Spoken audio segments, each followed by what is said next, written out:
shout out to the Dub. Hey, watch this. Hey, number one Dub.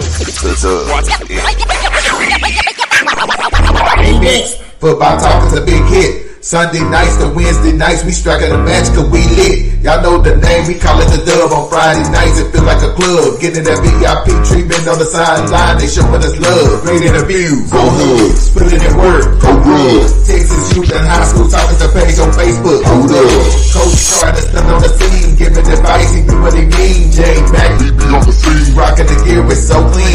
Lead rise and go easy, off the easy, push easy. With my steppers, our special guests, making flicks and so easy. Trying to win, we so greedy. All my fans are so needy, cause they need to hear them talk about that club. We do it for the dub. We do it for the dub.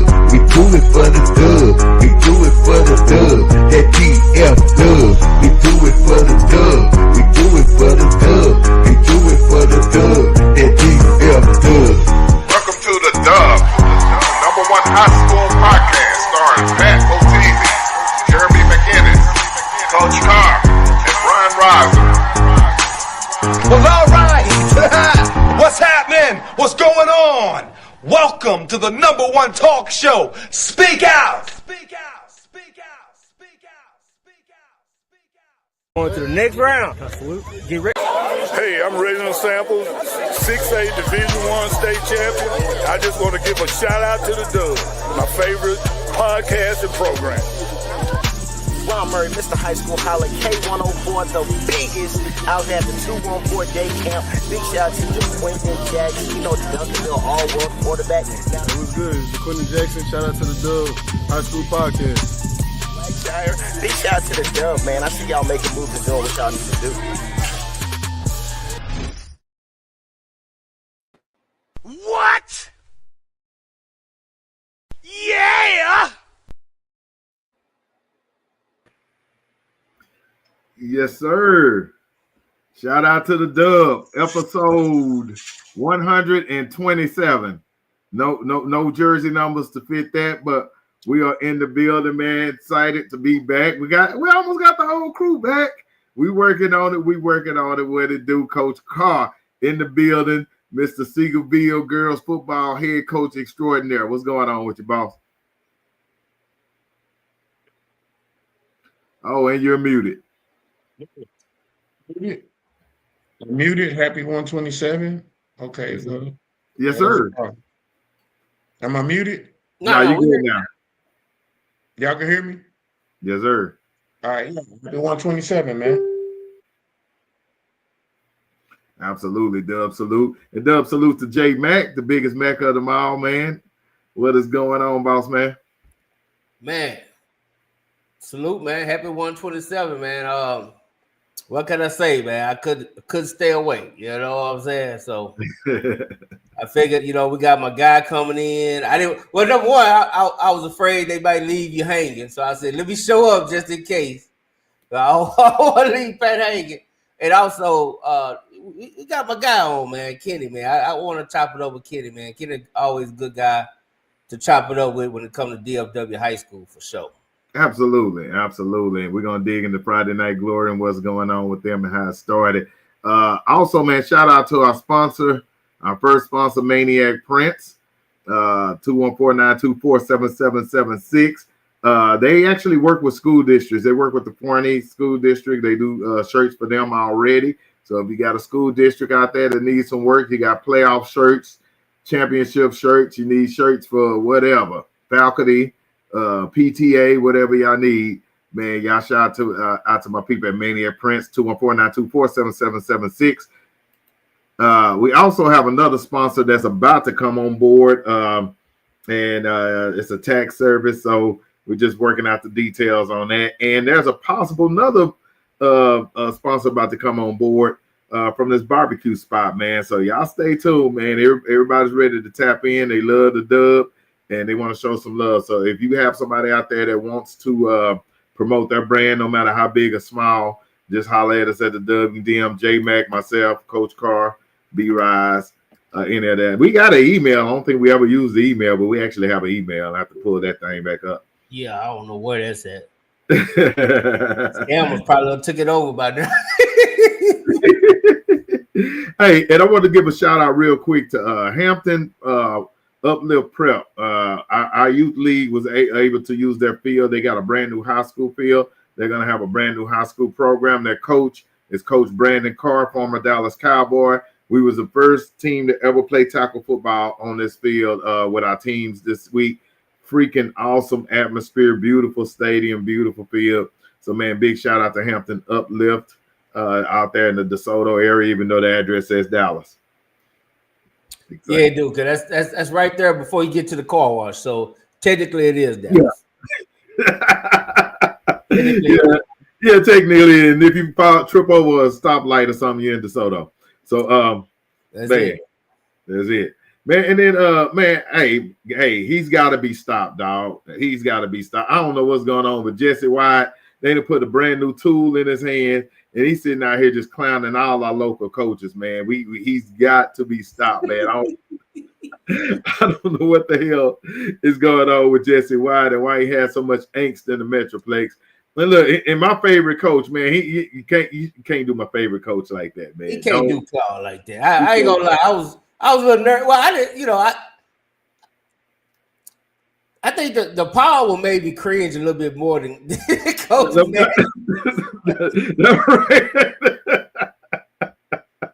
I was like, "Come on, Jesse!" I was like, "Come on, man!" Coach over there he over there coaching spray ball. He ain't bothering nobody. He ain't bothering nobody. And I mean, just took a meme off of and it was a great moment in Coach Powell's coaching career, and he had to do that. But hey, I heard they got together, Coach Powell and Coach Mathis got together, and they put it right back in Jesse's face. I secretly love DeSoto, so yeah, he living rent free, and DeSoto's living rent free in his head. I don't know what Coach Powell got up on, but yeah, that they got him back, man. He is secretly in love with DeSoto. Hey, now we need our Lancaster fans. Y'all need to make one too, man, because I think he secretly loves Weibo. Yeah, I think he does too. I think he secretly does. So when he pops up at the school, nobody's there. It's all love. It's all love. But but man, with that being said, man, anything breaking this week? Anything you want to talk about before we bring on the great Kenny Mathis? Man, you know what? I mean, we could bring Kenny in on it if it's in not nothing big. It's just I think just kind of the state of high school. You know what I'm saying? Or really college, like this NIL stuff, man. Like boy. But without further ado, you got the whole crowd cheering. There you go. My God. How you doing, fellas? How's it going, man? Man, you know what? Life is good. We're alive. We're kicking. We're doing what we want to do, covering high school sports in the 5th largest market in the country. Man, I can't complain. Can't complain at all. Absolutely. Where the best sports is at too, because this is not only just the football mecca. I'm gonna go on and say this the basketball mecca too, girls and boys. Boy, for real, talk that talk. Talk that talk. The Division I, Region 1, 6A is a mother. There's no question. It's tough, man. It's tough. No matter where you go. Yeah. Hey, well, man, introducing Kenny Matthews. Friday Night Glory, and I call him the happiest media person in the Metroplex. Every picture I see, he got that great smile, man. I'm just like, man, this guy's living a happy life, man. Like God is good all the time. I'm just where you get that skinny picture from? That had to be like in the early days, because it on swole. I think this was right after my elbow surgery, so I couldn't lift for about 10 months. So I lost a little bit. We're getting it back. Oh, for sure. When I first saw you, I was like, who got a former player over here with this cell phone running up and down the sideline? That running on the sidelines was definitely my martyr. There was no question, man. That was what people recognized me the most about. Said, man, you running down these sidelines. I said, every time you don't do it, you miss a good shot. That No, is true. absolutely. So J Mac, what you was what was on your mind for the week before we get into this interview real quick?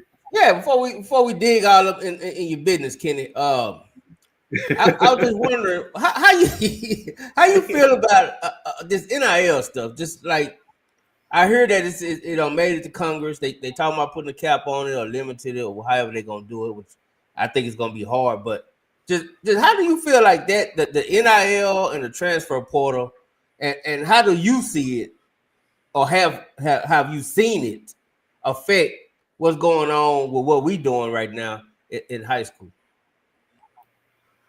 Well, look at it this way. The college game will never be the same. You put in both dogs right around the same time, man, and unfortunately greed brings, a whole lot to the table, and it doesn't bring a whole lot of honesty to the table.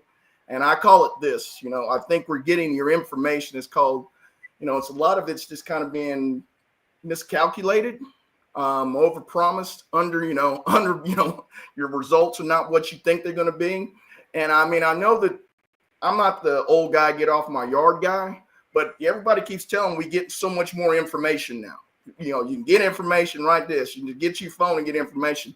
Then why are we getting so much misinformation from our athletes then? That's what I don't understand. If you got more information, why is it so missed now? The NIL was supposed to come out and see name, image, and likeness. That's what it was supposed to be, not pay for play. It got away from that about 2 years ago. It's pay for performance. It's not because you're out there advertising something. That's what it was supposed to originally be for. That's what Ed O'Bannon sued the NCAA for, was that.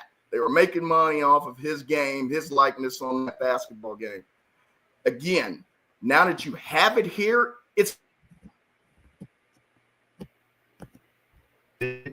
we're in trouble. I mean, because it's the Hatfields and the McCoys right now. I mean, and I don't know if the government can fix this problem, but we need some form of direction with it. That's for sure. Because I think the rollout was sloppy. We don't talk about the NIL. The rollout. Somebody's bringing it up every day.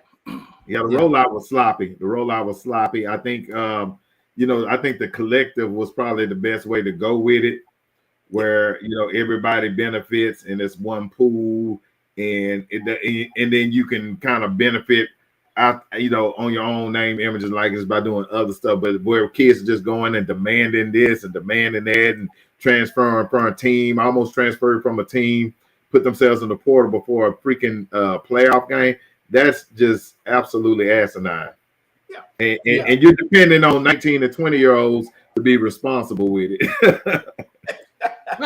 And this is the problem I see with it is, like you said, Ken, it's not about NIL anymore, right? It's not about name, because let's just be honest, only a handful of players really making money outside of the collective. Like everybody not signing Red Bull deals and you know what I'm saying? Like every Coke, everybody ain't doing it, right? Let's just be honest about it.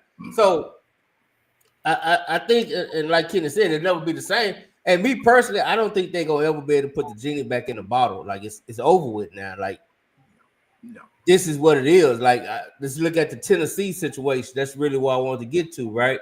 The QB, I don't want to call the dad greedy, you know what I'm saying? Because who knows, man? $3.1 million, that might be nothing to some people. It's a lot to others. I'll take it. I ain't going nowhere. But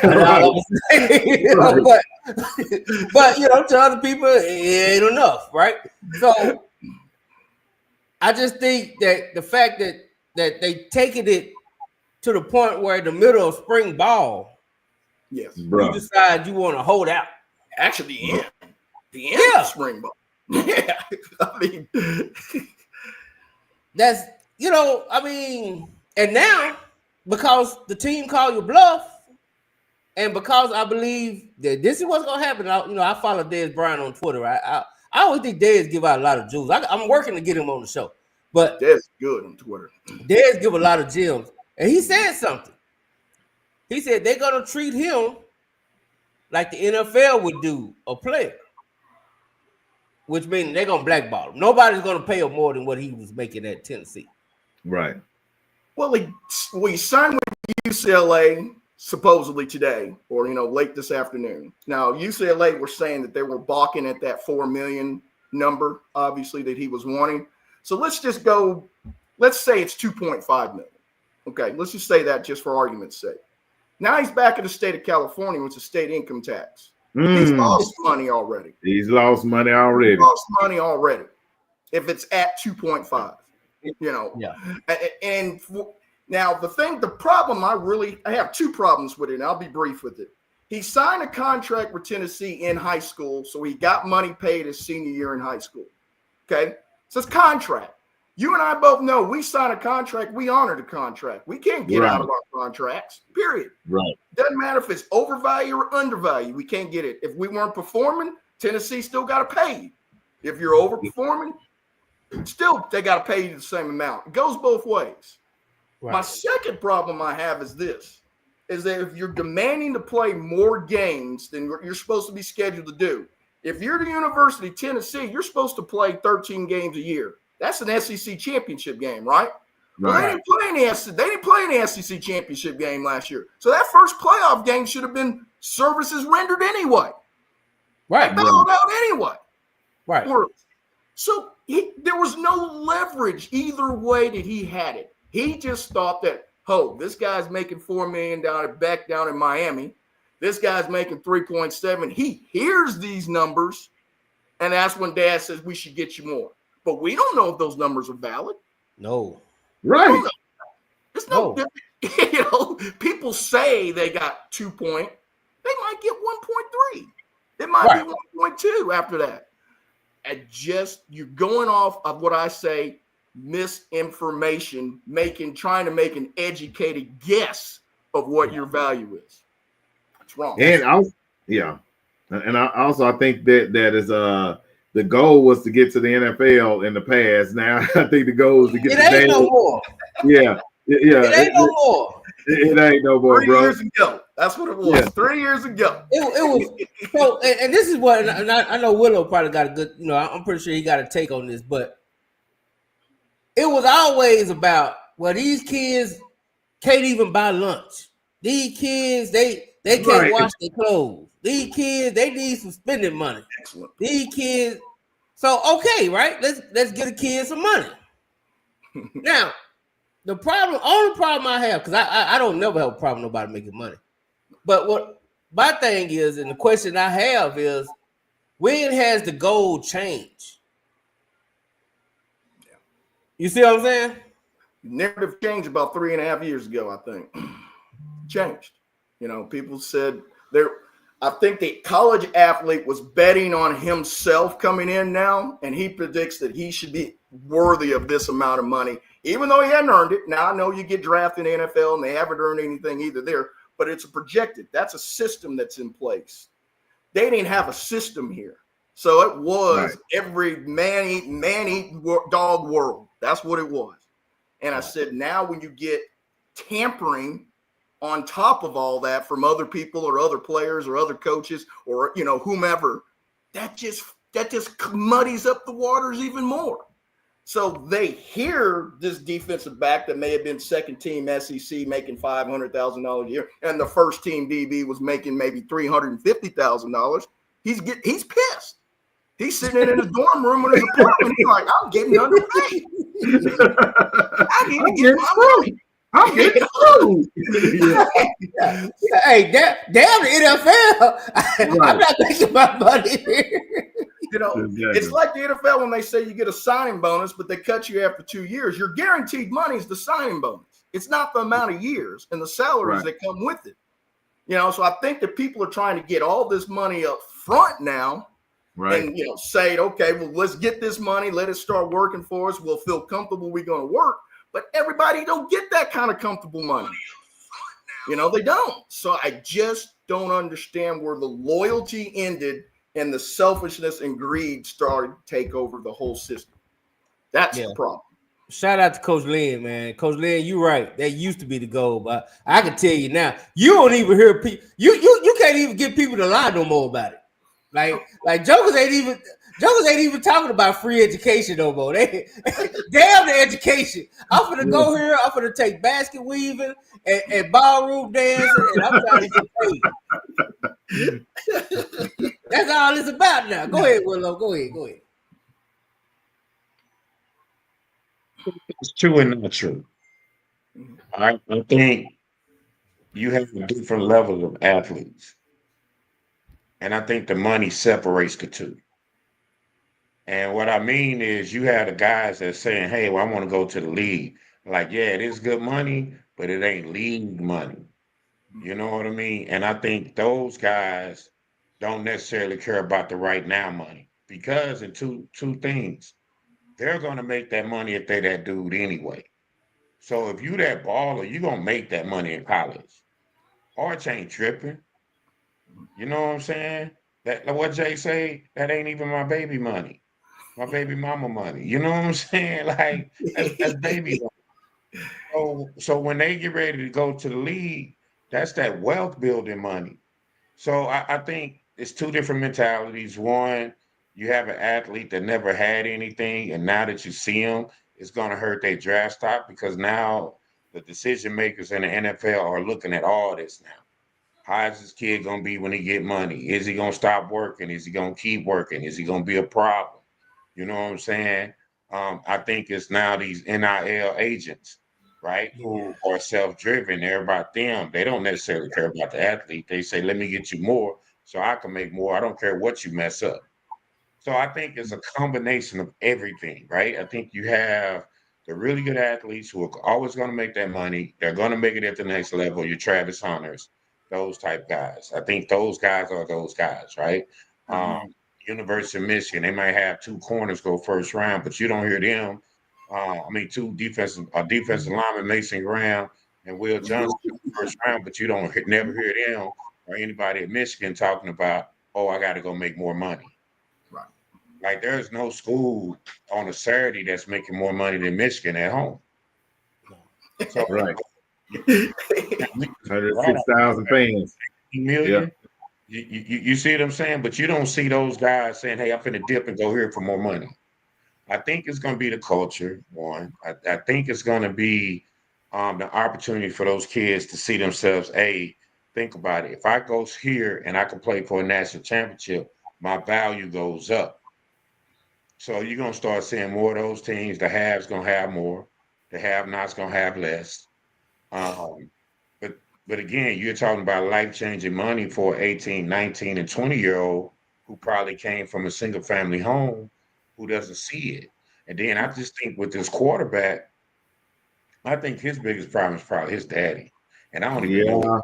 I agree. You know what I'm saying? I agree. Like I'm making $4.4 million, right? Yeah.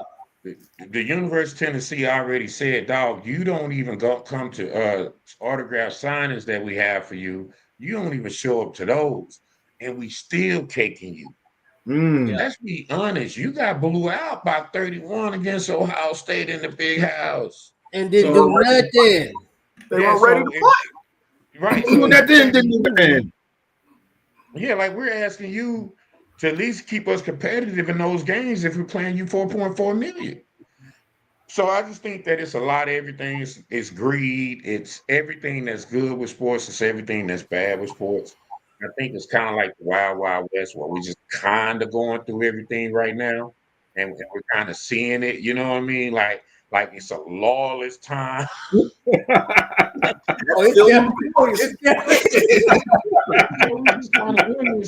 we in it and we don't know what we're doing. People coming behind with the dirt. Get stuck up, it's a little bit of everything, man. They hiding the gold. It's a lot. It's a lot, man. Yeah, it's a lot of kids who come from underprivileged neighborhoods and underprivileged backgrounds to learn how to navigate in this arena when there is no template for them to navigate through. There's no course that was been set out for them. So it's changing every year. You know what I mean? But again, I just think it's gonna come down to the type of support that a kid has at home. It's gonna make that decision. Hey, All right. I know you want to get to your interview, Pat. Hold on, I just got one question. All right. For Kenny and you too, Kenny and Willow. What do y'all think about what Grambling coach said? I want to put that out there. Grambling coach was talking about, everybody love to talk about coaches leaving, but when the coach leaves, the school that take that coach got to pay some money. So how do y'all feel about buyouts for transfers? I'm all for it. I guess it's got to be worded in the contracts, right? And I think if you can unilaterally put that in those contracts, yes. I think that is something that will discourage, at least, when that athlete has a bad game or he's not getting enough playing time, hearing that he can go to Wake Forest and get on the field immediately and he's on campus for 6 months. I think that would get rid of it. I also think that it's a mandatory for me that you got to be on campus for a year, at least. It's got to be June to June, so that gets rid of you putting all those names in the portal in December. It gets rid of all those names getting put in the portal, here in April, whatever it is. Again, I think it needs to be at least a 1-year commitment if you're signing an NIL deal with that college. Now, if you don't sign an NIL, I think you're a free agent. I think if you're just a scholarship player and not getting any kind of kickbacks, you outperform. You bet on yourself then to try to get an NIL deal or a collective. All right, Coach, you got any thoughts on that before we go on the interview? Yeah, you definitely pay me if you don't leave me. Yeah. You get divorced, you got to buy out of this. Already. All right, Coach. Look, we call everybody Coach, but Kenny, man, kind of walk us back to Friday Night Glory, how it begun, how many years it's been in business, and how you got to this point. Because myself and Jeremy, our kids have been interviewed by Friday Night Glory and stuff. As a matter of fact, I'm gonna put this picture up real quick. Boom. This is you remember this intern? Oh, absolutely. Matt Davidson. Davidson. Yeah.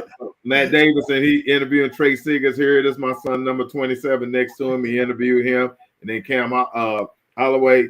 Man, and boy, they became friends over the years.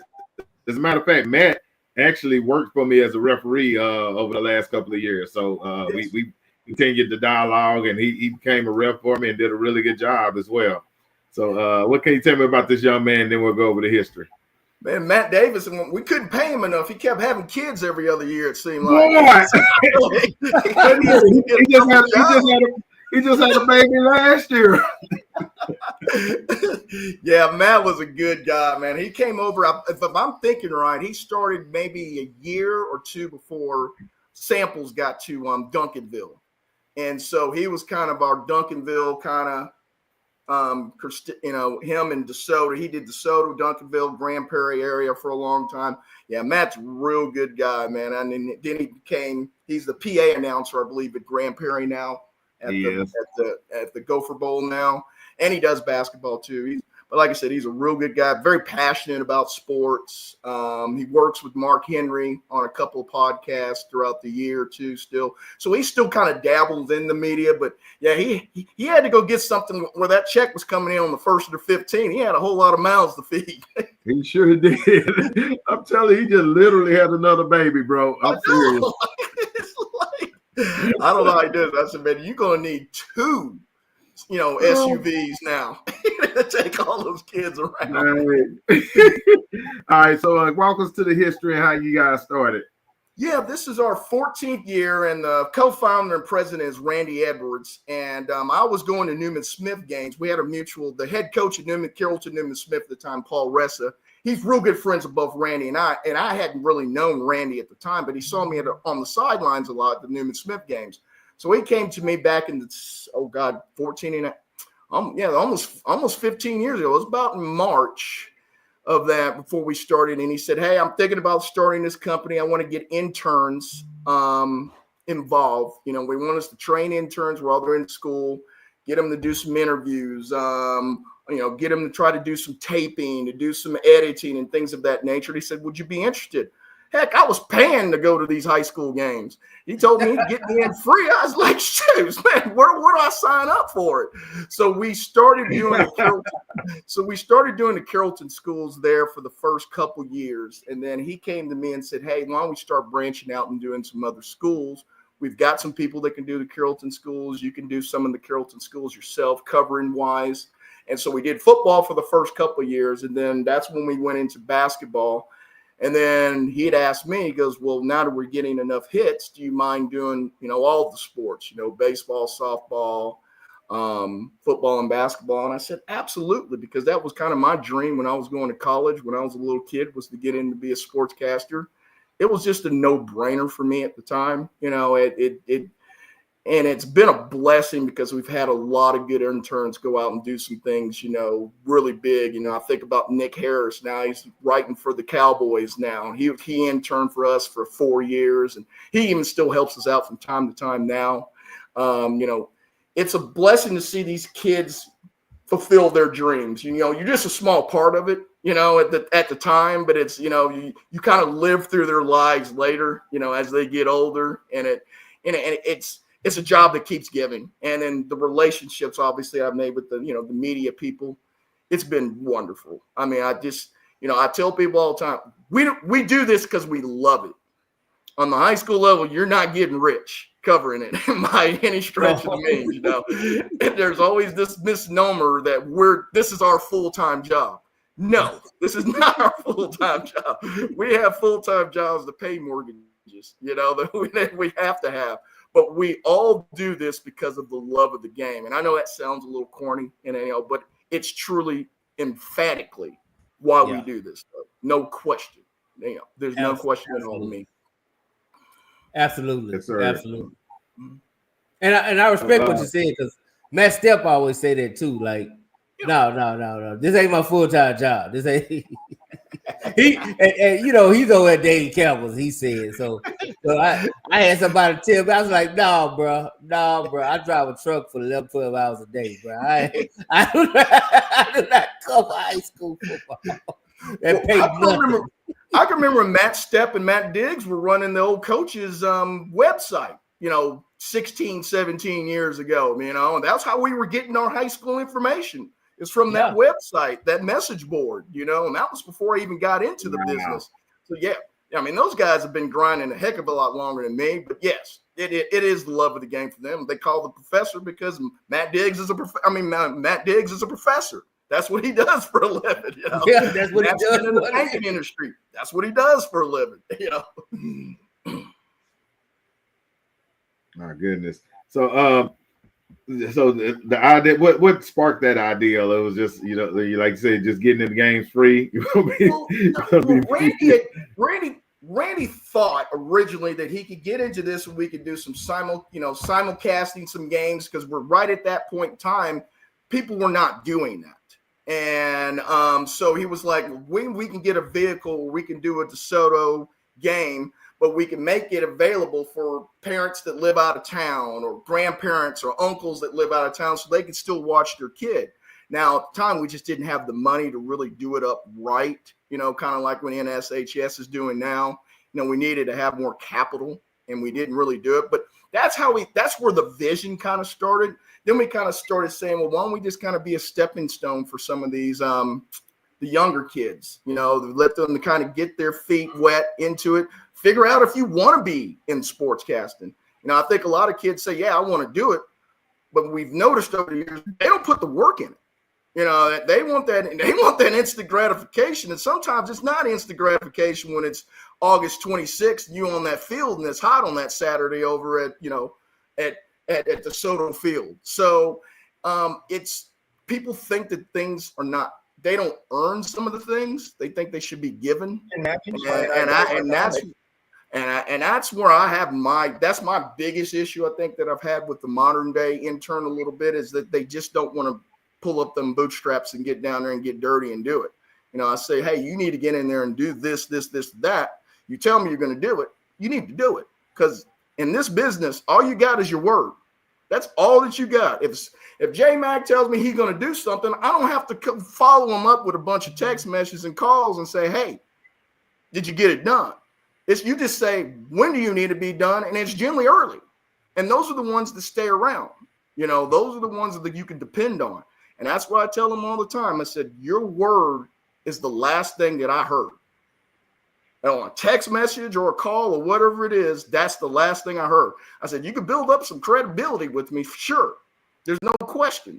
But you got to prove yourself, and you got to do it every time you step on that field or get that mic or do a podcast or do a write-up. You got to do it because there's too many people that want to get in this business, and it's too competitive. And that's the bottom line there is they said you only stay around as if you're decent. That's it. That's true. That's true. What was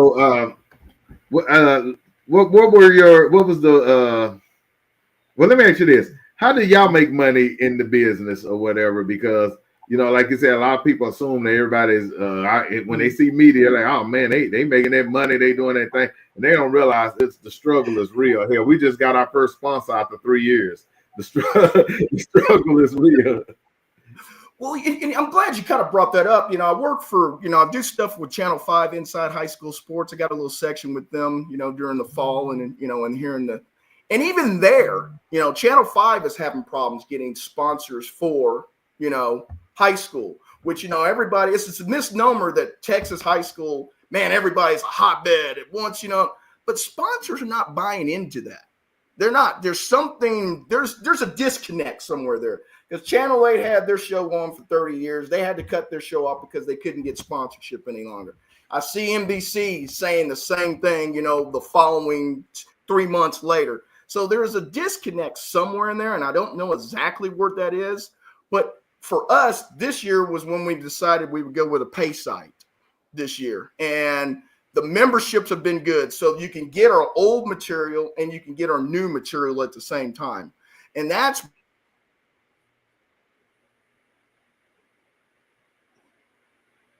Hey, what you doing, man? Side a little bit more. Now I know people are kind of getting away from that, a little bit, but it's just easier to navigate all the interviews from the past. You can go to school. That's one of the things I do like is that I'll be on the sidelines and I'll see a parent say, man, in 2016 or 2015, you did my kid. We could still see it, even today. And that's where the vision was. We wanted to capture a sports moment at that point in time for that kid. He may be a third string offensive lineman, but maybe he caught that end around pass at the 1 yard line and it'd be his only touchdown he's ever scored in his career, either by phone or by camera or by interview. We're able to give that to him for the rest of his life. All right. So, I was trying to I found this one for Jeremy. Appreciate you shooting this out to me. This is, I guess, one of your interns that was interviewing Jeremy's son. Who is this intern right here? Trying to remember his name. I think it's Phillips. Right, Jarvis Phillips, right? Yes, that's it. Yes. He came through. He did it for a year. I think he did 2 football seasons with us. Yeah, I think he did too. Because at the time, a real good Coach Smith, Terry Smith, was the head coach out at Ranchview at the time. Yeah, and he was a fraternity brother with Randy Edwards, the co-founder of Friday Night Glory. So he actually was him and Paul Reston. So they were kind of our guinea pigs.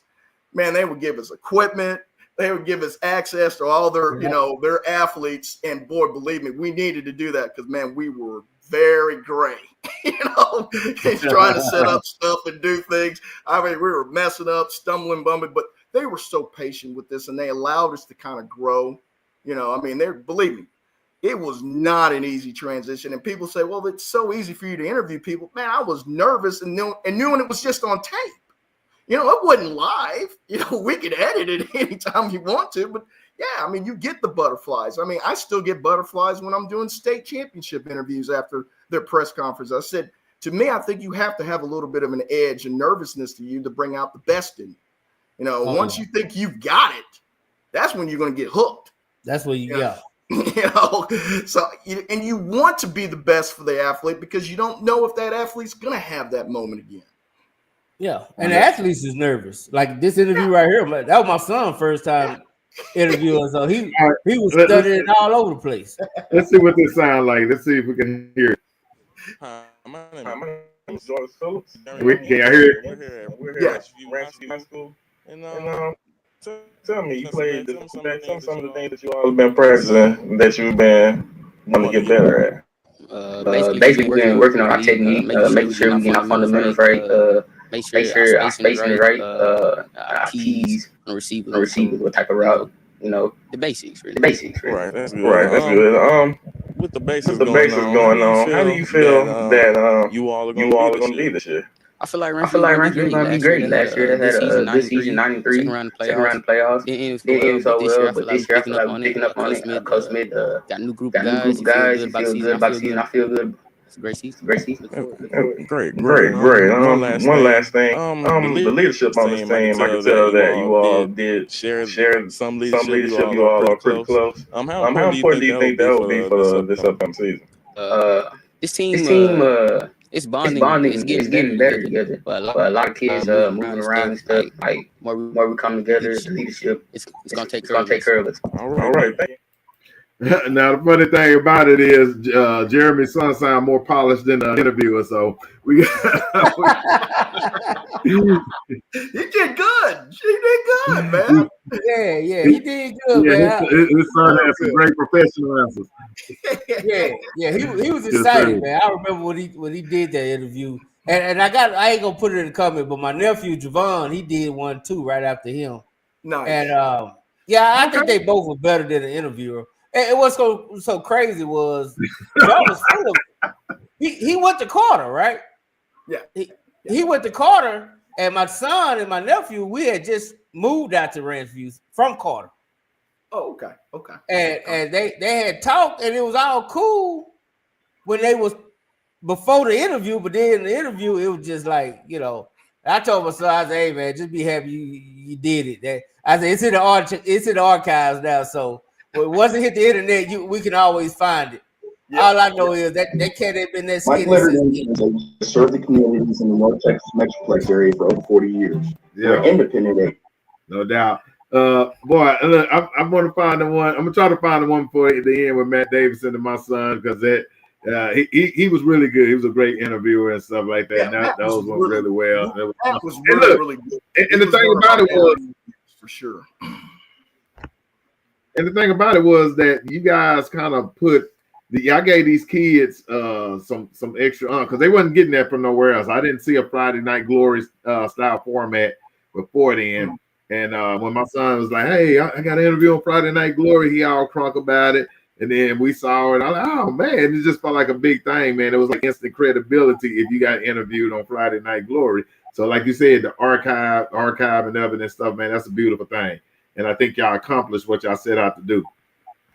And I think that what we did, I think you made a great point, and I forgot to mention this earlier. It gave the athletes a test run of what it was going to be like in front of the mic when they went to the next level. A lot of the athletes had never been in front of the camera, and I said, guys, you can work with us.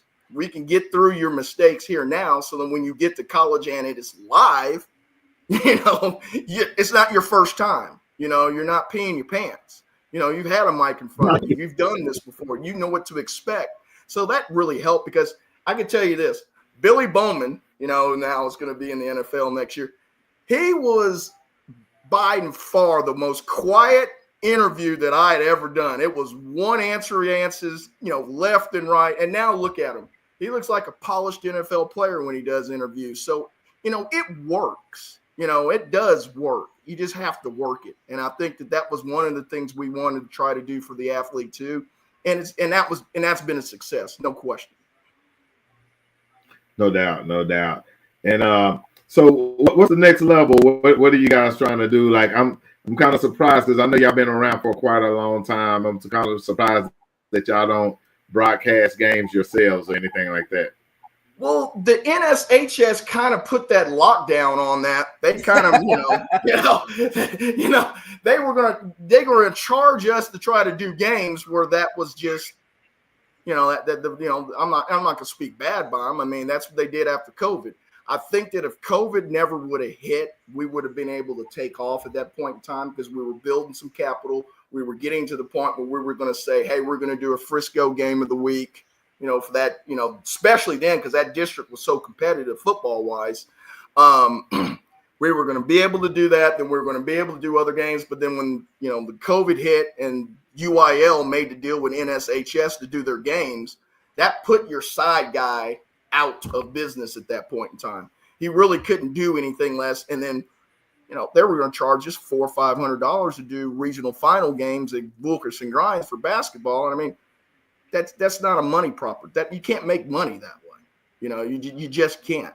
So I think that the new vision now is to try to do a weekly podcast with me kind of leading it with a lot of guests. I know that a lot of people are doing that now, but I think it's also one of those things where maybe we can help each other. Come on each other's show and see if that can help. It brings stability. It brings familiarity to people. Maybe they'll say, hey, we can just go to the Dub or we can go to Friday Night Glory podcast and listen to it in the car, hear that advertiser. Maybe there's something to that. I'm not sure. That's the vision for now anyway. We hope that it works, God willing. But, yeah, I think that in this business, especially if the people have been around here, you guys have been here long, we all need to help each other.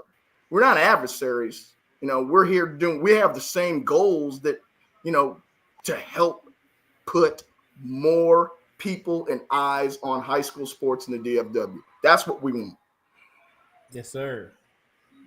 Yeah, and I think your niche, would be with the players. You know what I'm saying? If you're doing a podcast, I can see y'all doing a podcast with all these players because that's kind of y'all niche in the game. I think that's something different than, we interview players as well, but I think we're more coach oriented and overall that. And I think that it'll be good to have you come on with especially if we're doing somebody from Carter or whatever, somebody that y'all have a personal relationship. They're going to say, hey, I want J-Mac on there. I want him to ask me some questions in this, I call it, it's not really a private setting, but you know what I'm saying. It's an easy set format. If you get J-Mac, get him from DeSoto. He ain't no Carter dude.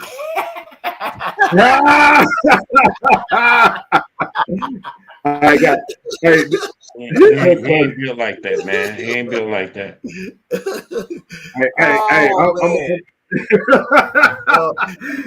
I'm gonna have to take a picture of this of Matt right quick because he's gonna love to see how skinny he is on this picture. Right. Hey, so I'm gonna throw this interview out real quick. Hey, hold on. I gotta give a rebuttal, Pat. Okay. I ain't Carter, but I tell you what, I probably got just as much access to Carter as Willow. Now go ahead. Damn. You say what you want to. The bottom line, you ain't Carter. Hey, who is Carter, baby? Okay, but I'm gonna play. I'm gonna play this real quick, and then I'm passing off to J-Mac and Carr for the rest of the interview. But I had to dig in the archives too. I don't even remember this interview, but I guess we're gonna all find out together. Here we go. Hello, this is Matthew Davidson from Friday Night Glory.com. Trey Savage. Trey, what was the keys to victory for you guys tonight? Really just defense. Keep staying and just following the keys that we go to. You play both ways. You play offense, you play defense. Executed both ways. You did a great job tonight. You won against a pretty good team. And you're going second round. What does that mean for you and the rest of your teammates to get the W? We still got to get ready for next week. And moving forward, what would you like to do back this week to get ready for the second round? Anything different or all the same things? Just focus. Stay focused, basically. We appreciate it, Trey. And that brings me on to my left, and you are Jamarcus. What kind of things were you guys able to do on the field tonight that other people haven't been able to do as far as executing against the playoff team and you just rocking and rolling out there? We have to dig it out and be aggressive and stop the run. So we did that. We got the win. I think that team has ran almost as much as you as Trinity, and they were doing okay against you guys in the first half, but they still weren't able to really do much because you guys still have a really great defensive front. And what kind of things was your coach instilling in you guys throughout the game to stay focused on that? He was just saying stay physical and keep same mindset. Don't change nothing. They ran all the plays and went over it during practice and then changed. And we went out there and executed. just want to talk about the play of your young quarterback to step in after Jalen goes out during the season. He comes in here and leads you guys to a victory. They're doing real well. Since he stepped in, we've been 3-0. They've been splitting time, and I think he can take us for defense to still stay focused and keep making. You bet round. Okay. All right, that's enough of that. But man, hey, he did all right. He did all right. I'm looking at them for playoffs after Tracy. Put the screen on me real quick, Pat. Since Willow want to talk, you right.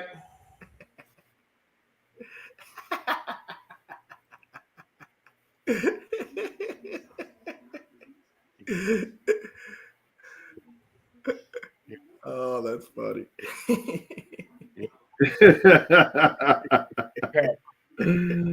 Oh Lord! Oh, what happened to us? We all missing. Let me get us back to the stage. Oh, I should have went solo. I can't even find us. All right, I get everybody that's on. What the hell just happened? Hey, J-Mac. There we go. We back. Hold on, Pat. J-Mac, tell the truth. You got beat up for that though. Man, I promise you, you can't find nowhere nobody ever on beat me up. You can't find that. They put you can't even make an AI of that. Just be honest. Just be honest. You settled out of court for that. You can't even make an AI. You can't. But that's a bar. Hey, I gotta give you that, dog. That's a bar. Hilarious. That's great. All right, fellas, that's on y'all, man. What y'all got for Mr. Kenny Matthews? No, kid. Seriously though, kid. I don't want to get into no petty beef with Willow. But you know, when you mention Carter, he gets sensitive. You got to be careful when you do that. So he gets sensitive. So don't mention him too much. But on another note, how do you feel about the state of DFW football right now? And I won't go to football, but just how do you feel about where do you see the state of DFW football compared to you know, Musty Houston? I know you were originally from Houston. You didn't tell us that, but you're originally Musty. Yeah. Well, Musty Houston.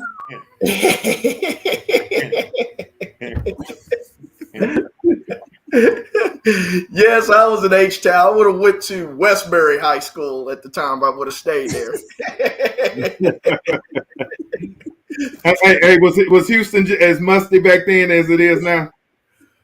Oh, absolutely. I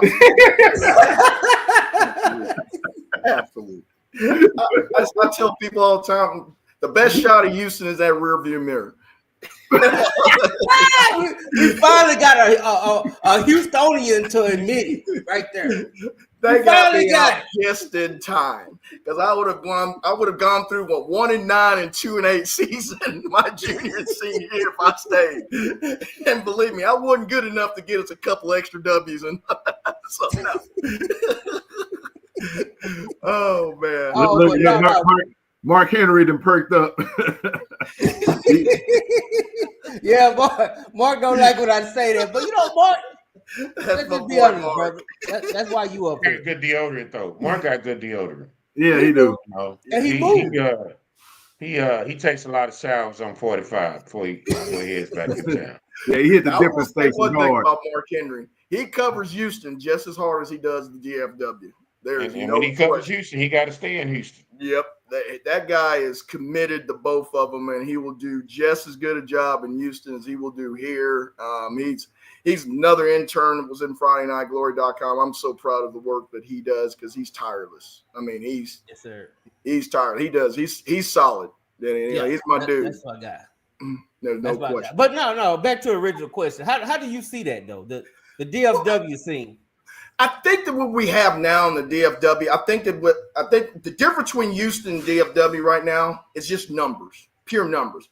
We have more really good teams in Dallas than Houston does. I think that the top level teams in Houston and Dallas, yes, they can play with each other. I mean, we've seen that with, North Shore playing Duncanville all those times. I mean, we saw, there is the top heavy that they can compete.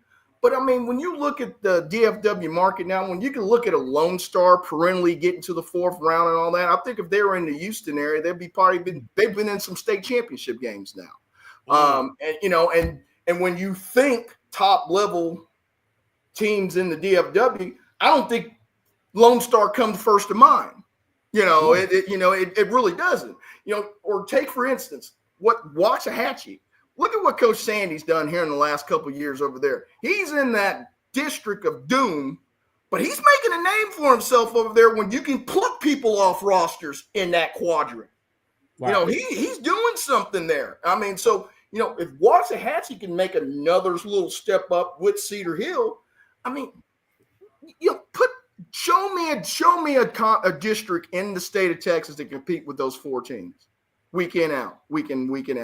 No, I mean, think about what Mesquite Horn last year. Look at all those players that were supposed to be Division I players over there. You saw what that record was at the end of the year, didn't you? Yeah. Yeah. I mean, so yes, the depth here, and now you're building it. Now when you can branch out of North Crowley, I mean, what they did last year, and look at what the job that Coach Lynn did at Crowley.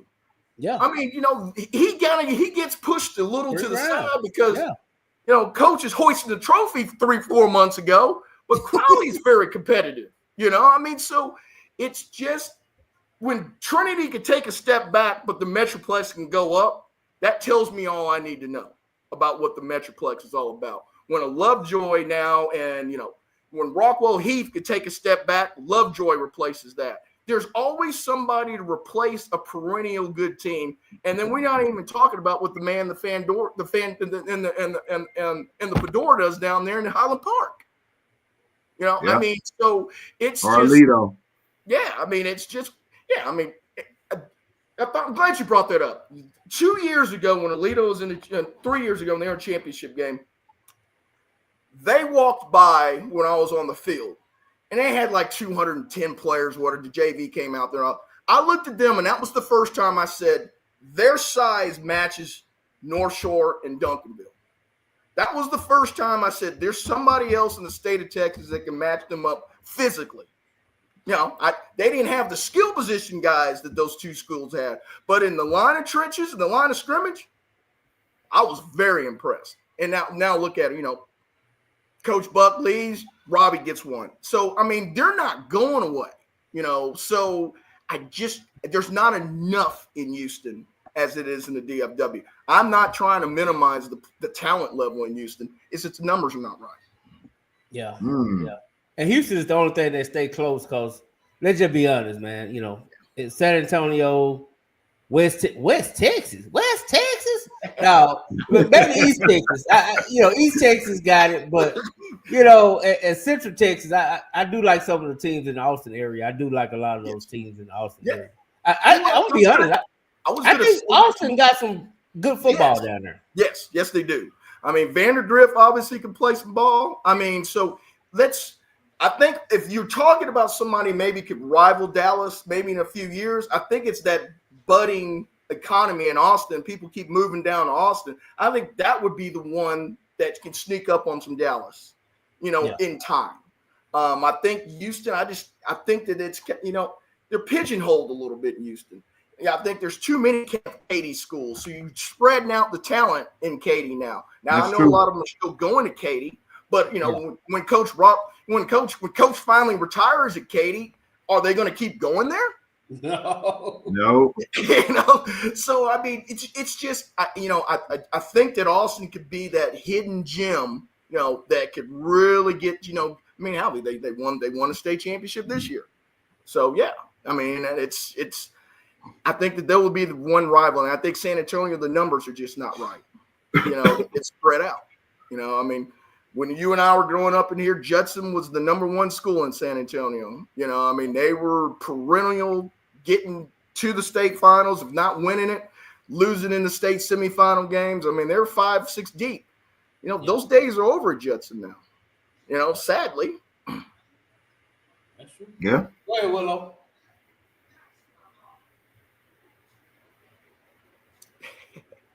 I think he's mute. This to you is, when would you think Oklahoma ever be relevant again?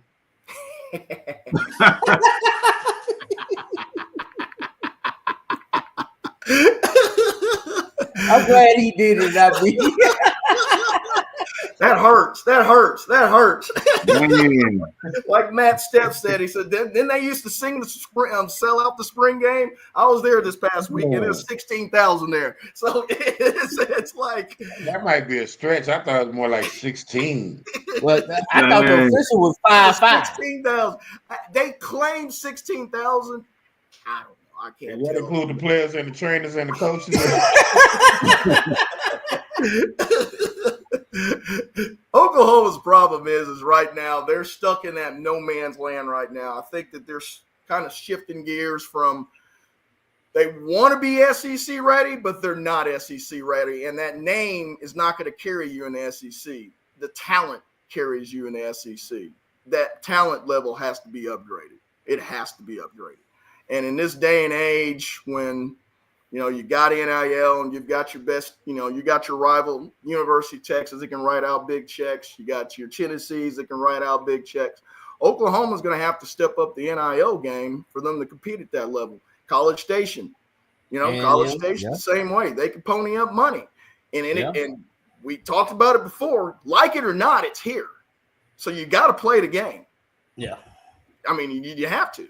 And I mean, thinking you're going to get bargains and win national championships, they're over. Ask Ohio State. Y'all get it together, man. I mean, eventually, man, before the world ends. But listen. But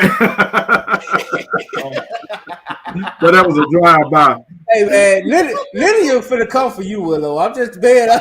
Lydia finna come for you. Hey, there she is right there.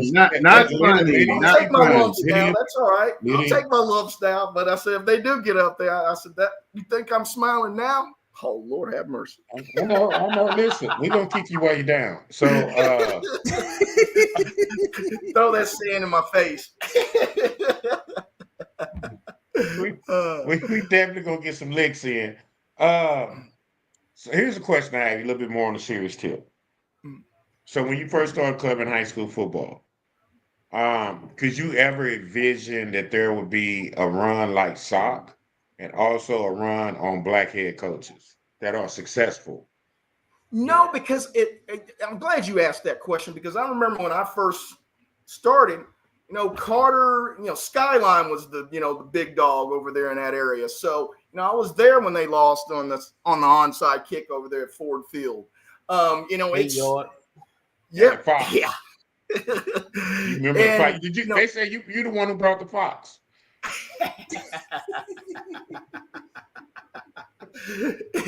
And I can remember. That's how you got the TV gig. But go ahead. I'm sorry. Yeah, no, you're good. I can remember a time that we went and saw Carter play. I believe it was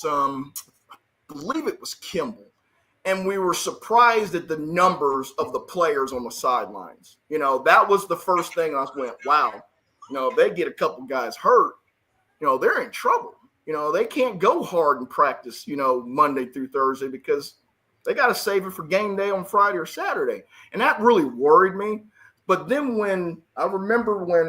oh God, I can't remember who I was talking to at the time. They said Coach Todd's going to take over at South Oak Cliff. I remember talking to myself then because that was when they were upgrading the weight room and all that other stuff. And I was like, man, that might be a sleeping dog. It might be, you might have just woke up somebody. Now, I will tell you this, the staff that Coach Todd brought with him, and then the parents allowing the coaches to coach them hard is the reason why South Oak Cliff is so much better now. The understanding that if they ain't not yelling at your kid, that means they don't care about your kid. Parents get too butthurt now when their kids get yelled at by their coaches now. We got to thicken up that skin. And that competition that they have at SOC on that practice field every day is the reason why they're good. It's the reason why they are good. I mean, yes, are they more athletic? Are they bigger? Absolutely. Sure, there's no question. But just having talent alone doesn't mean you win. He taught those kids how to win. And that is a major surprise that you thought maybe that was only going to happen at DeSoto or at Duncanville. But for a 3-year stretch, there was no better coaches around in the state of Texas from that little quadrant of people there. That's huge. It's huge. It gives now hope for black coaches that you can go do something. There's a panelist, one of our co-hosts, who has the complete opposite of you. His view doesn't mirror your views. Oh, he doesn't? Matter of fact, he say the complete opposite. You got too much talent, you can't lose.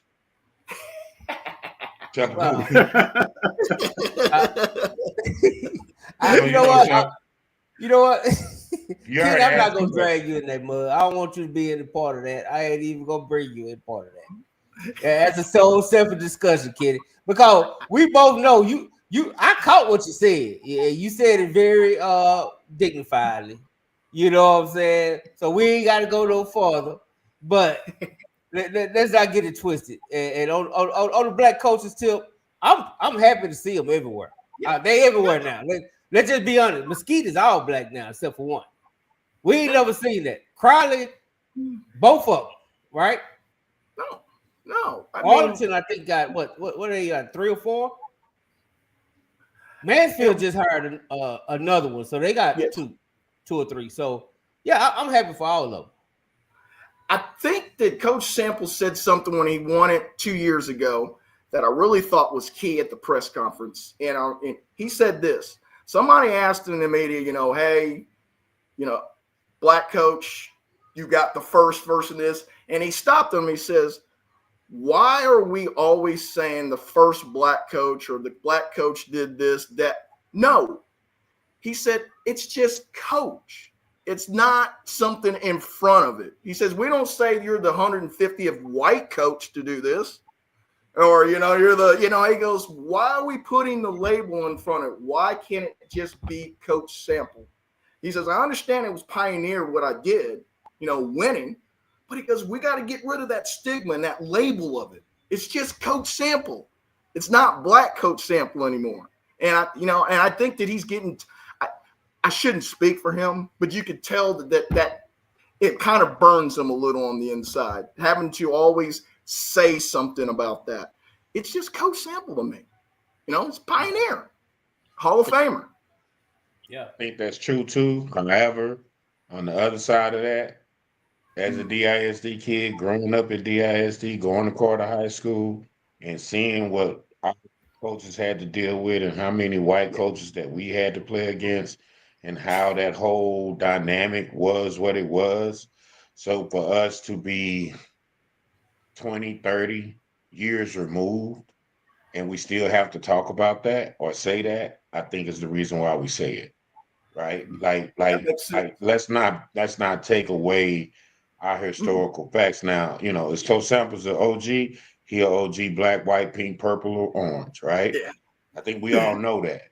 However, for us and our community, I think it's more important because our kids have an opportunity to play with somebody that looks like them. Sure. Whereas we were basically the people who just played. And if you look at the shift to UIL and the way it's moving now, a lot of that is kind of going back towards that.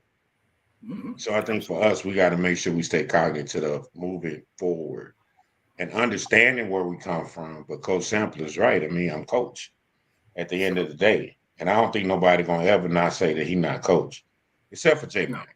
He ain't no, I say coach. I'm not one of these. I'm not the Black Panther on this one. You know what I'm saying? I'm not running around talking about all that and I say that simply because black coaches are everywhere, bro.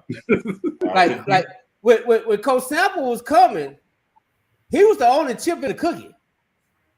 Yeah. It's a whole bunch of chips now. Excellent point.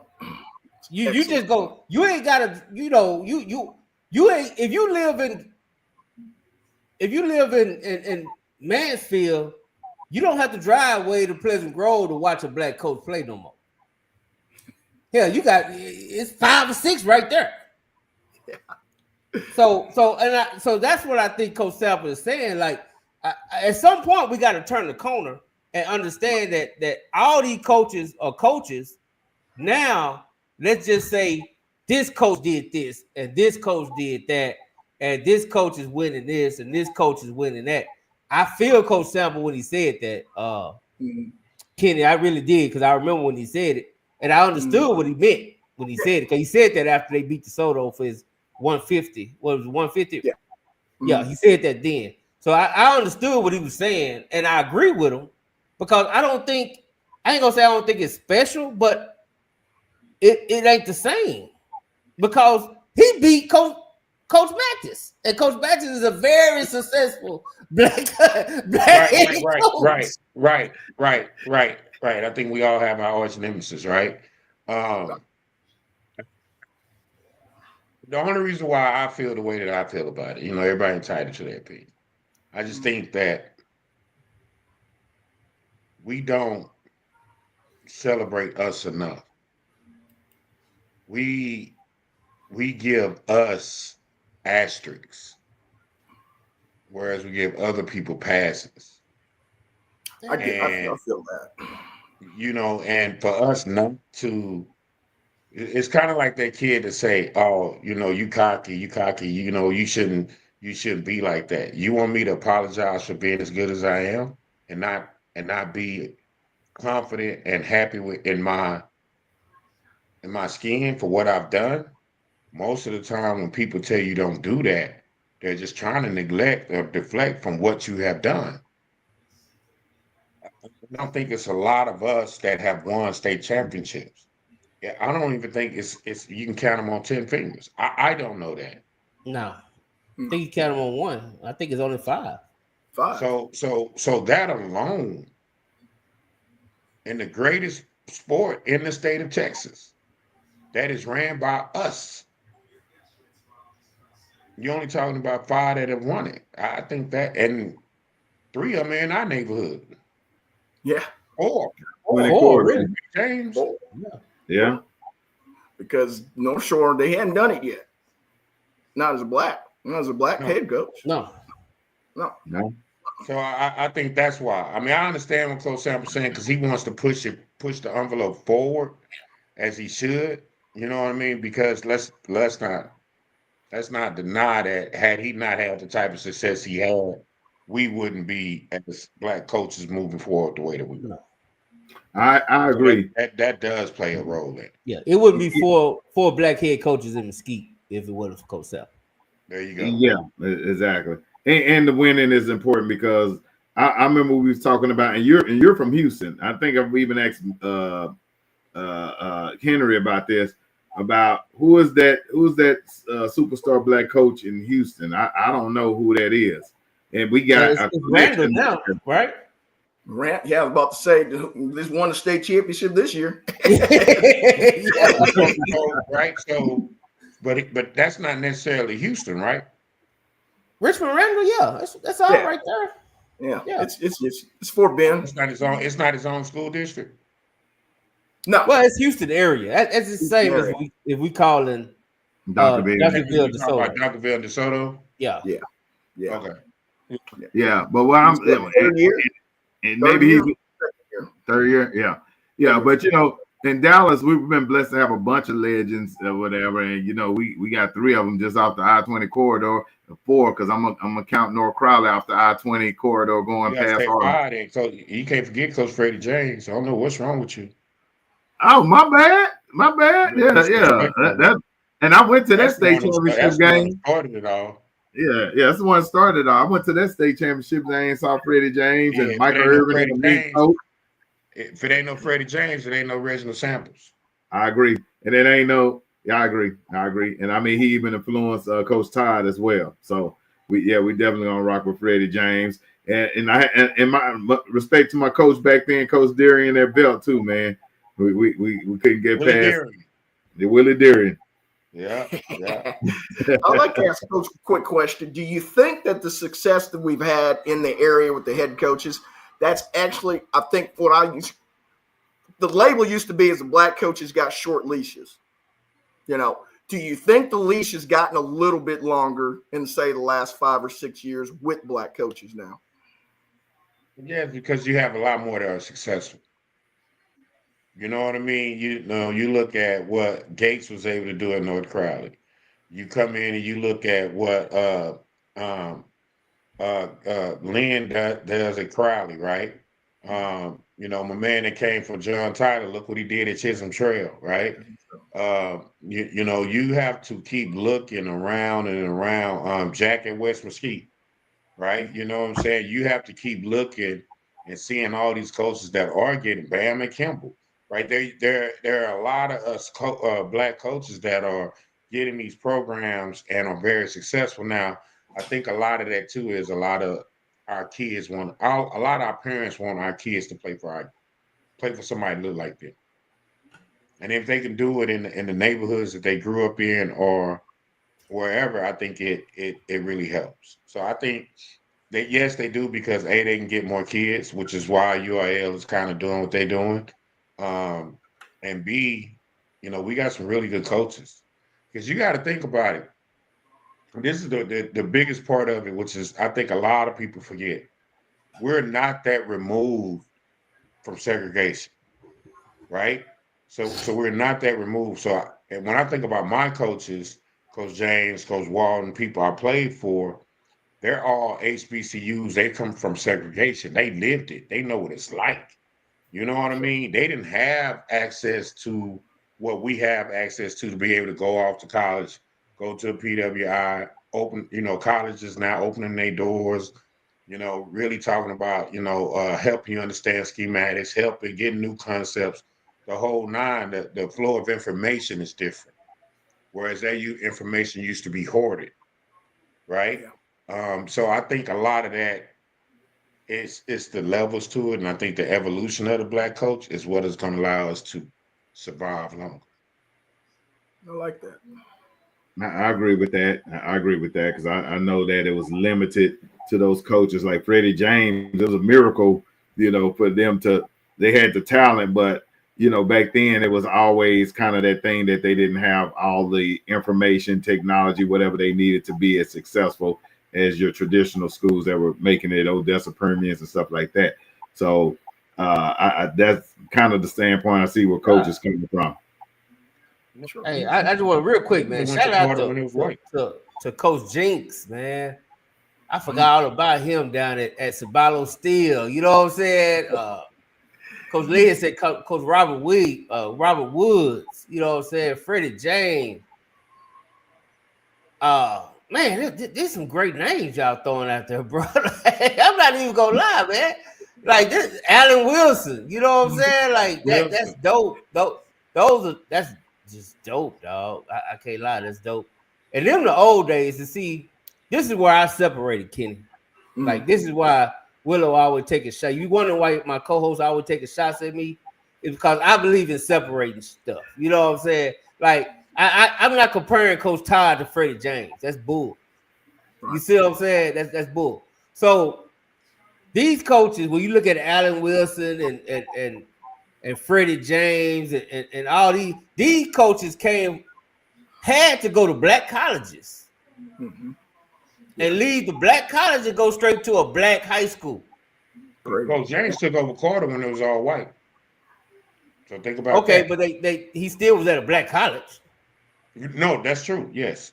Yeah. So what my point is, nowadays you got coaches that's coming from some of them coaching at white college, like you, Willow. Some of them coaching at Texas and Michigan and all that.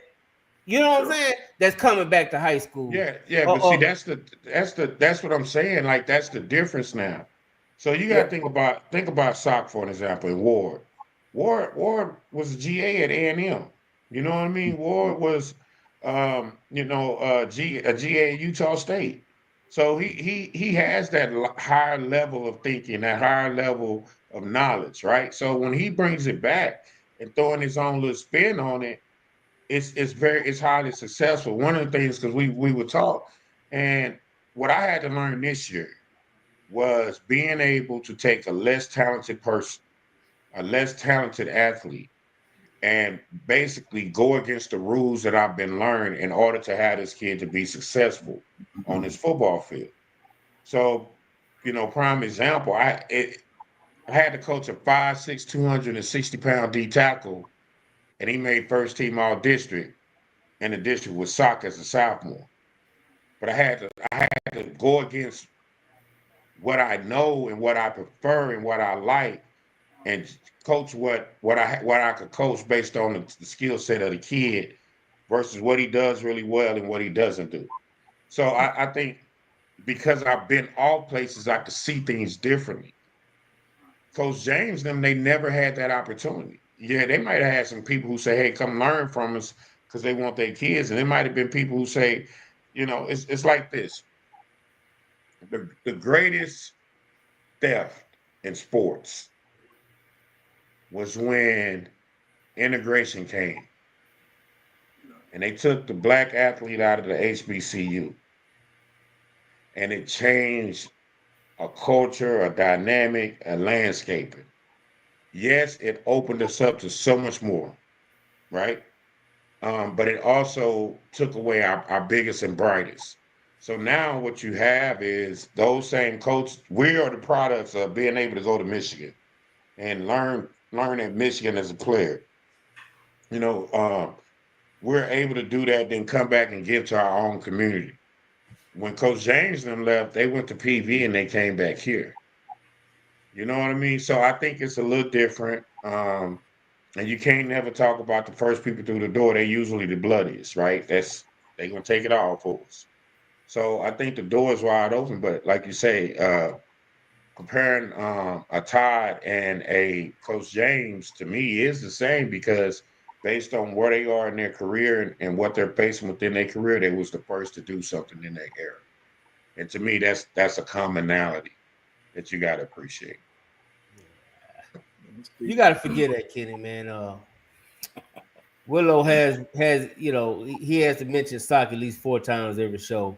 Is it? I don't know. I like winners, like Kenny. that's just what it is. Kenny, That's just what it is. I like winners, Kenny. And here's the final question I'm gonna ask you because I don't want to have to deal with this guy here. That's all it is, kid. He got to mention he got to mention it 4 times every show. It's for consideration later on, I guess. But Kenny, I got a contract, Kenny. Listen.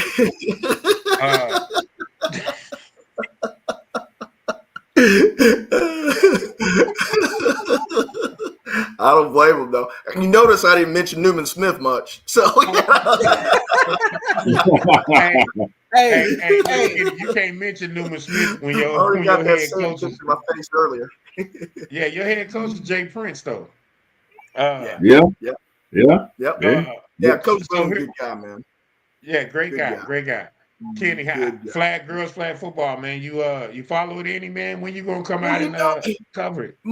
My boss and I were talking about this about a month ago when we started seeing, I guess, back maybe it was in January, February, he started saying, he goes, we're gonna have to get somebody to follow that, going forward. That's something that we can't overlook.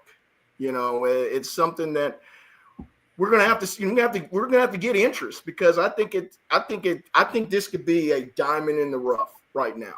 The flag football. I really think that that's something that, and if it's anything like the softball that we cover too, females are so much more supportive and want to they'll allow you to go in and talk to people. They want that notoriety. It's right there. They're spitting at the bit right now to get it. And I think that that's something that's going to get some viewership. Yes. So yes, to answer your question, long-winded way, yes, we're going to have some flag football correspondence. Absolutely. Let's go. J-Mac, because he's supposed to come out and do see, we don't interview losers, we only interview winners. Yes. And he never showed up. So man. But listen, we're gonna be listen, I'm gonna tell you something, Kenny, why I got you here now. So Seagoville girls flag football is the first DISD team to win a game. We're also the first team to have 3 girls with 3 girls with offers. Nice. Yeah, we're gonna have to come talk. Yeah, you gotta come check. We history, baby. We history in the making. Let's go. Let me ask you this one quick question about that. Will you be able to do the summer work just kind of like how the boys do and everything too? I don't know. Is the rules different? Not different? I don't know about that. So because it's UIL, right? I mean, it's not UIL right now, so it's not a UIL sanctioned event. So what we doing? We keeping our girls together during the summer. So we going on a little circuit, because I don't want them to get back into the following season. They done set a whole year out while they got the buzz. So our whole thing is about keeping them moving. Like this a thing for us. Like we're invested. I remember when I was in the coached in the Pro Bowl, they talked about the start of this. So like they had the national tournament right before the Pro Bowl. So I got a chance to see it. And man, these girls, they are some amazing athletes, and they competitive, and they about that action. Like they ready to fight all the time. Yeah, it's love, though. I love it. Even at the end of the game. No, I'm just kidding. But hey, hey, Coach, Kenny, we're gonna get you out of here in a second. Your top 2 games that you've ever covered, that you've seen live in person, covering for Friday Night Glory. Wow. Whew, that's a good question. Top 3 if you need it.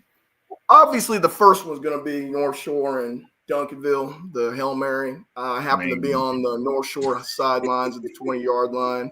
I mean, and the reason I say that a little bit is because Longview had just won the game before.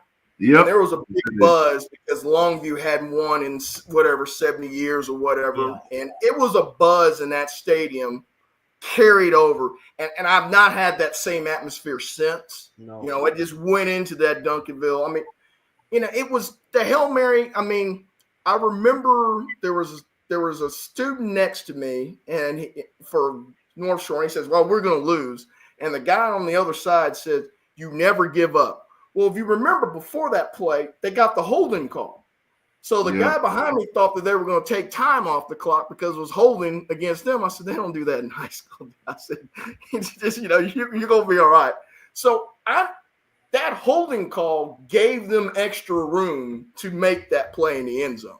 Yep. I think if it stays at the 20-yard line, I mean, I don't think that probably even works then in that point in time.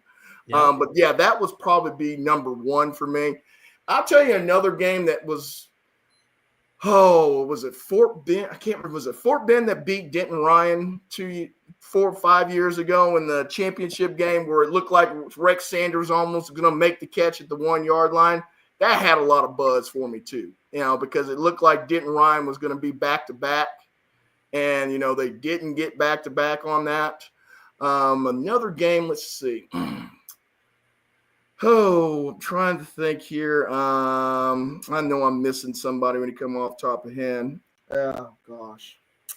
I have to say the other Duncanville North Shore game were the measurement for first down. Ooh.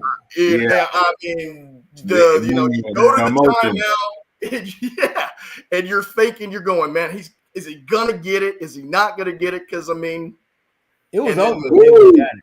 Comes up a little short. I mean, and then at that point in time, we're sitting back saying, is Samples ever going to win it? That was the narrative. I was on the sideline for that, boy, and I could feel the emotion. I was there with I think all the wives was in the tunnel. I was down there with them, and boy, they just started breaking out crying. All of the emotions was crazy. It was. That was a crazy game. And I mean, and in those 2 South Oak Cliff, PNC games. I mean, for pure excitement. They're right up there, probably in the top 10. At least. Both of those games, and I think just seeing Coach Todd win that first time around, that added to it. That added so much to that when they won the first time because, They weren't maybe favored to win that game, but they did. And in the way that they did win it, I mean, we felt like this was going to be the first building block of something that's sustainable, I should say, for lack of a better word. So, yeah. The funny thing you mentioned was the energy in the stadium in certain games. I actually felt that during that Sock game, like the energy was crazy in that game. And then after Sock won and put the medals on their neck and left the stadium, all the energy went out with them, and Duncanville lost the next game. I'm like, God, no. Yeah. Like you could literally feel the energy just go out the stadium with Sock, and it was just like weird after that. Yeah, I mean, it's that stadium is something else where, a lot of people say it's too big and you can't get any kind of buzz or whatever it was. Like I said, I've just never had anything like that. When Longview won, and then to turn around and have that Hail Mary, and there was still buzz in that stadium, 45 minutes after the Hail Mary. I can still remember in the North Shore guys over there with their pads off, just throwing water and all this on the middle of the field since it was the last game. And that's after we interviewed and had press conference, so it's, that's definitely number one, the Hail Mary. There's no question. No doubt. Well, man, we appreciate you coming on the Dub, man. I know it was hard to get you over here, but glad and let it not be your last time, because there's a lot of stuff we didn't even get to, man. I wanted to get to some spring, previews. Maybe we need to bring you on in a few weeks to kind of give us some. I'm gonna try to make some stops around the spring for some, and I can maybe get you some feedback. What I saw, what I'm thinking, and I'm trying to get out to Lone Star for sure. Talk to them. Coach Raven's been very good to Friday Night Glory since the beginning, so I always try to make sure that I get out to the people that have been there. Need to get to Carrollton Newman Smith. They gave us the beginning. People used to laugh and say, "Why are you doing Newman Smith games?" I said, "You never forget where you came from. People started and help you. It doesn't matter how bad they are, or how good they are. You just never forget. Never forget." We definitely got to do this.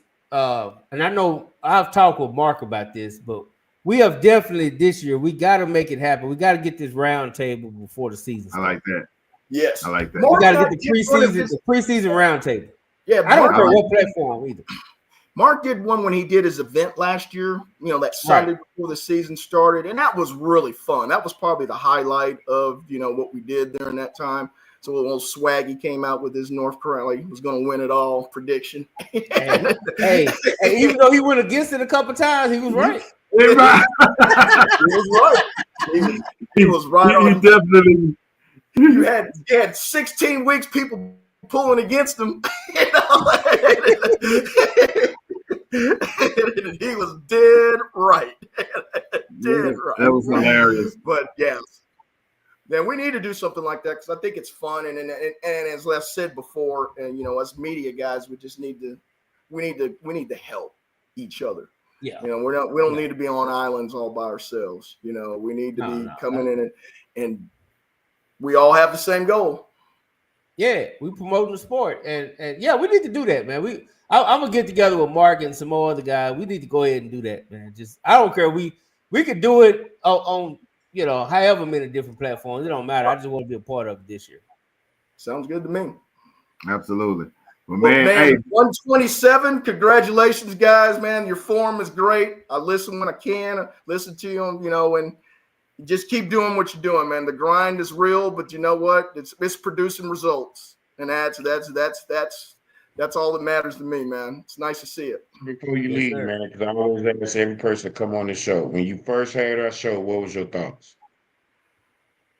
I thought it could go. I thought your avenue will allow you to do different things, maybe just regular podcasts wouldn't do. I thought that you guys would be able to speak your mind, to say the least. You weren't worried about what riffraff was going to come behind you, or somebody going to say you can't say that or you can't say this. That was the first thing I said. You know what? They're going to speak their mind, and that's real talk. But a lot of people can't handle real talk. No, they really can't. They say they can, but they can't handle it. They can't. Trust me, I know that one for a fact, Kenny. And I mean, I tell people all the time. I go, even if somebody making fun of you, I said, they can make fun of you. Just have fun with it. You don't need to get bent out of shape about it and say, "Oh, he talked." I don't have time for that. Stop it. Laugh if you can't laugh at yourself. Come on. Was a person. Pettiness was a person. Pat, you are. And I thought that you guys would be very open. I thought you would have an open format, which to me I think is good. You know, it's not something that's tired, you know, rehearsed. It's not, you know, the same, just fact finders. Allow people to have your opinions, and if you don't like it, laugh at it, but move on. There's no reason to fight you over can disagree. Yeah, that's the thing about it. You can disagree all you want. You don't have to fight. You know? That's the thing I don't understand. He said this, man. Let it be chalk bulletin board material. And trust me, we are used. I said something you didn't like. Kitty, we are owed a whole lot of rings because exactly a whole lot of champions are used this show and bulletin board material. For real. For real. Like, yep, no doubt. So, but I'm glad that Coach Carr asked that question though, because I love the perspective you gave on it. And I think that is what it is in its truest form. Absolutely. So, absolutely. Yes, sir. So with that, man, Dub, salute to you, Kenny Mathis. We appreciate you, man. Large, man. We'll see you in a few weeks for sure. Yes, sir. Yes, sir. You have a blessed one, sir. Thank you. See you on the 10th, man. Come out to Forest, kicking with the girls. Yes. All right. Shout out to our sponsor, Maniac Prints.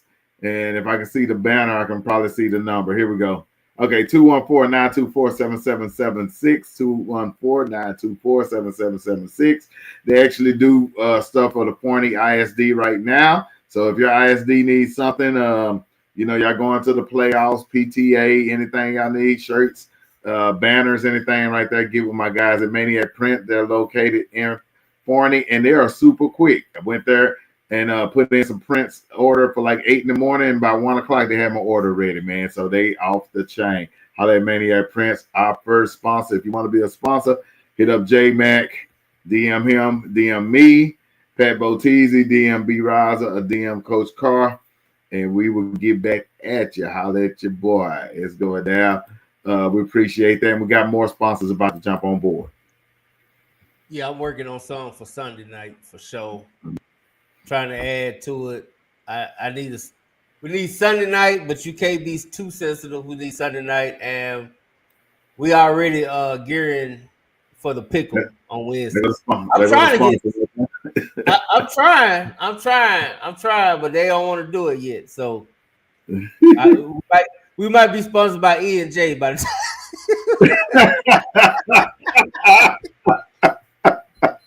You're gonna be sponsored by Ripple. But that Sam Pipple. Hey, go Mavs. They up by 22.